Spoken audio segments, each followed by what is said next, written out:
परिचय दीजिए। मैं चंदन कुमार सिंह, भावी मुखिया प्रत्याशी दाऊदपुर, पिता विद्याशंकर सिंह, पैक्स अध्यक्ष दाऊदपुर। सबसे पहले मैं दाऊदपुर के सभी जनता जनार्दन को दोनों हाथ जोड़ के प्रणाम करता हूँ। क्या कुछ कारण पड़ गया जिसको लेकर आपको चुनाव में आना पड़ा? देखिए, ग्राम पंचायत जो होता है वो विकास के लिए सबसे रीढ़ की हड्डी माना जाता है, और यहाँ पे आज का जो समय है युवाओं को बढ़ चढ़ के उसमें हिस्सा लेना चाहिए। लेकिन हम वर्षों से देखते आ रहे हैं कि यहाँ युवा वर्ग पंचायती चुनाव में कोई भी हिस्सा लेना नहीं चाह रहा था। यहाँ लोग 50 बरस 45 बरस में मुखिया होते थे अपना, और यहाँ तो सबसे पहले कोई दोबारा मुखिया हुआ नहीं। तो कारण ये है कि वो एक बार मुखिया हो गए, अपना लूट के रख लिए अपने बैंक अकाउंट में। समाज को लेके कोई भी विकास का कार्य हुआ ही नहीं। मैं खुद MBA किया हुआ हूँ दिल्ली से, और मेरा सोच ये है कि मैं मुखिया का चुनाव लड़के इस पद पे विराजमान होके और यहाँ के पंचायत का संपूर्ण विकास कर सकूँ। आपके पंचायत में नल जल का कार्य कैसा हुआ है?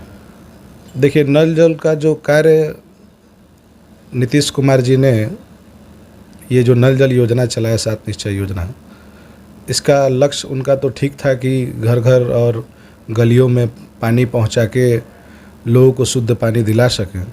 लेकिन यहाँ पे नल जल में जो हमारे पंचायत का स्थिति है, सबसे ज़्यादा भ्रष्टाचार हुआ है। कहीं ढंग का ना पाइप है, देखिएगा तो रोड पे ऐसे ही पानी बह रहा है। बहुत किसी के द्वार पे तो अभी तक नल लगा ही नहीं है, और ऐसा स्थिति है कि जितना पैसा आया नल जल में, उसमें मुखिया जी लोग पहले ही अपना कमीशन बांध दे रहा है लोग। अब बताइए कि न ढंग से कार्य हुआ, न पानी पहुंचा, और क्या तो नल जल पूरा हो गया। अभी तक का सबसे अगर कोई भ्रष्टाचार योजना जो पंचायत स्तर पर चला है, ये नल जल है। इसमें केवल आप देखिएगा तो भ्रष्टाचार ही भ्रष्टाचार है। पलायन के बारे में आपने क्या सोचा है? पलायन देखिए, केवल हमारे पंचायत का ही नहीं, ये पूरे बिहार का एक मुद्दा बना हुआ है। लेकिन चूंकि हम एक मुखिया प्रत्याशी हैं तो पंचायत स्तर से ही बात करेंगे आपसे। पलायन को रोकने के लिए सबसे पहले तो मनरेगा में कार्य दिया जाए, जो कि मुखिया जी लोग कार्य देता नहीं है। हमारे मुखिया जी तो ऐसे हैं कि लोग का साइन ठेपा लगवा के और पैसा उठा लेते हैं। काम कहीं भी मनरेगा का हुआ नहीं, ढंग से ना सुचारू रूप से कार्य हुआ, ना कुछ हुआ। जनता को 200-300 रुपये देना और उनको गुमराह करना। आपको शायद पता नहीं होगा, हमारे मुखिया जी के ऊपर एक RTI दायर हुआ था, उसमें 67 लाख का मनरेगा का घोटाला का खुलासा हुआ था, जो कि हमारे दाऊदपुर के मुखिया प्रमोद सिंह जी ने किया था। तो मनरेगा एक तरह से हमारे पंचायत के लिए अभिशाप बन गया है। इसके माध्यम से ना अभी तक कोई कार्य हुआ है, और ये अभी तक का सबसे 7 निश्चय योजना हम भ्रष्टाचार के लिए सबसे ज़्यादा 7 निश्चय योजना को बोलते हैं हम। लेकिन आपका सबसे ज़्यादा भ्रष्टाचार कोई योजना हुआ तो हमारे पंचायत में मनरेगा के माध्यम से हुआ।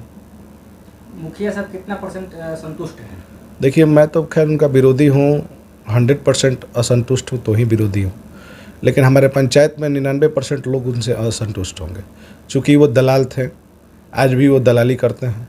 पेंशन के नाम पे लोगों से रुपया लेते हैं, राशन के नाम पे रुपया लेते हैं, मनरेगा के नाम पे रुपया लेते हैं, उसके बाद इंदिरा आवास के नाम पे रुपया लेते हैं। आज उनका हर काम बिना पैसा का नहीं होता है।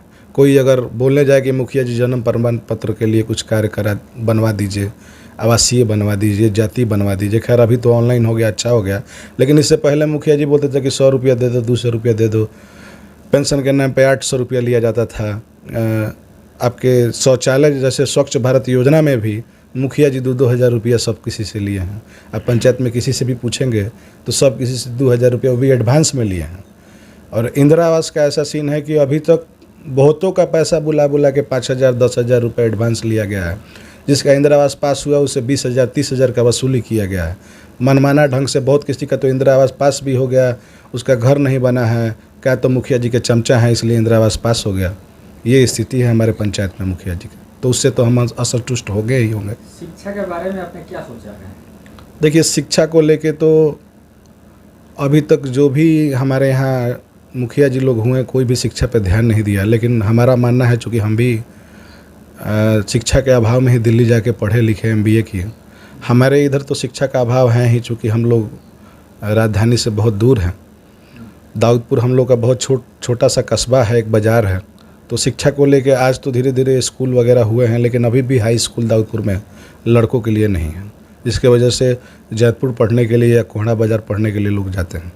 तो एक हाई स्कूल का सरकार से एक मांग करना, हाई स्कूल का स्थापना करना, महिलाओं के लिए, लड़कों के लिए, चूँकि महिलाओं के लिए तो हाई स्कूल है यहाँ पे पंचायत में, लेकिन लड़कों के लिए सुविधा देना।